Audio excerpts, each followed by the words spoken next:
Greetings everybody, welcome to another Fwoosh video review. Today we're going to be taking a look at the new DC Collectibles Justice League Dark Zatanna from the new 52 batch of books, I guess. Justice League Dark actually has been an enjoyable book. It's one of the few that I've been reading from the new 52. It's pretty much the only DC book now that I do read since the demise of Gail Simone's Secret Six, but that's neither here nor there because today we're looking at Zatanna.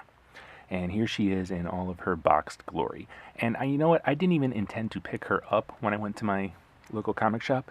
I went to just pick up Constantine. And I saw Zatanna on the pegs next to him. And she looked so good that I kind of had to pick her up too. I couldn't just leave her sitting there. So since these two came out so well, I may be in for every Justice League Dark figure. We will see. I mean, I was pretty happy with my DC Universe Classic Zatanna, but I am pretty fond of this one now. So let's take a look at the box here. And we've got that silhouette artwork, well, silhouette-like artwork that we saw with Constantine, with just some details of her costume highlighted. On the back, we've got Constantine, and I'm not sure what's up with Hawkman and Stargirl, but Zatanna's bio, her very brief bio, reads, based on her appearances in DC Comics, the new 52 Justice League Dark, comes the Mistress of Magic, Zatanna. That's as short and sweet as you can get. And then there's a picture of the figure that we get, and down here it says it was sculpted by Karen Palinko. So that is Zatanna. We're going to get her opened and take a closer look at her in just a second, so sit tight.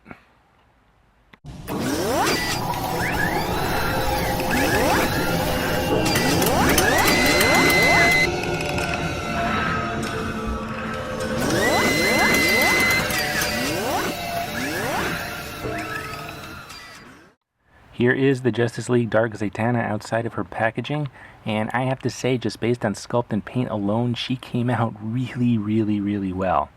I'm really pleased with this figure. Like I said, this was not a purchase I intended to make, but when I saw her in person, she got brought home along with Mr. John Constantine. So let's take a close-up shot of her head sculpt right off the bat here. That is something that came out super well. Let's see. The paint is all very clean. The sculpt is fantastic. Everything just looks really good. Her hair all the way around looks good too. And her hair is a softer plastic, but it does hinder her neck articulation a little bit. But we'll look at that in a second here.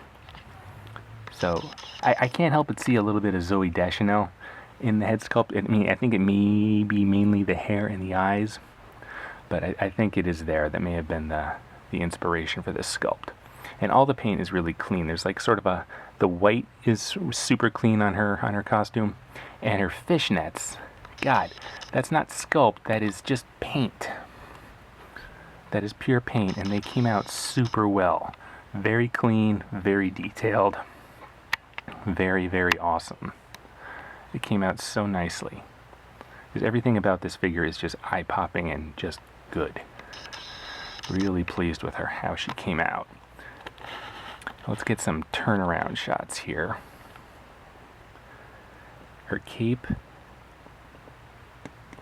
is a soft rubber, fortunately, and underneath we can see her characteristic tuxedo tails. So she still has those. And she's had a few different costumes in the comic, but I'm pretty happy that they went with this one.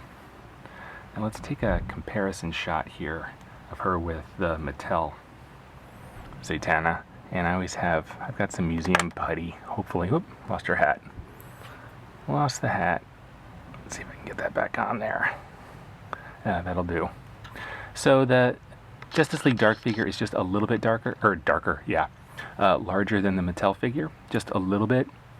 So that probably puts her closer to, I don't know, maybe a 7-inch scale, 6.5-inch scale.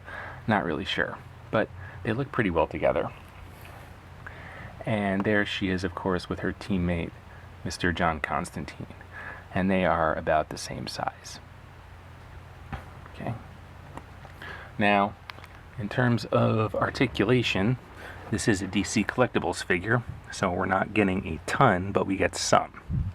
Her head, as I mentioned before, is hindered by her hair and by her cape a little bit, honestly. So we get a little bit of side to side and some up and down, but not a ton. Her shoulders are definitely hindered by her cape. That's about all the upward motion you're going to get.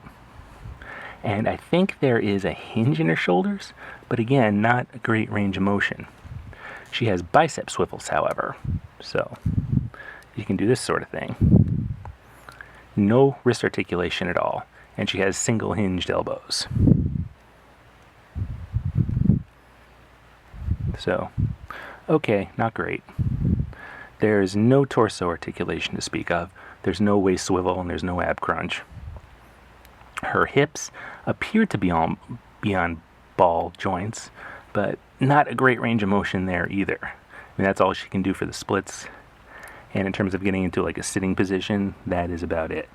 So not the greatest waist articulation or hip articulation. And she has thigh swivels that are hidden by her boots, and that's pretty cool. But again, they don't move super well. She's got single hinge knees, which don't quite get a full 90 degrees. And then she's got single hinged ankles. No ankle rocker or anything like that. Let's see if I can get her standing again. Her heels are always, there we go. Her heels give me trouble pretty often. So that is the DC Collectibles Justice League Dark Zatanna. And I think she came out remarkably well. I'm really pleased with the purchase. I'm really pleased to have her on my shelf. And she's definitely replacing my Mattel figure as my new default Zatanna. Hate to say it, but that is the case. That's just how it always goes, isn't it? So let's go out in another close-up on the face sculpt, since it came out so well. Just really, really good. Really clean lines. And, well, I think I can recommend this figure to just about anyone who's even a casual fan of the character, or anybody who's been reading the Justice League Dark book.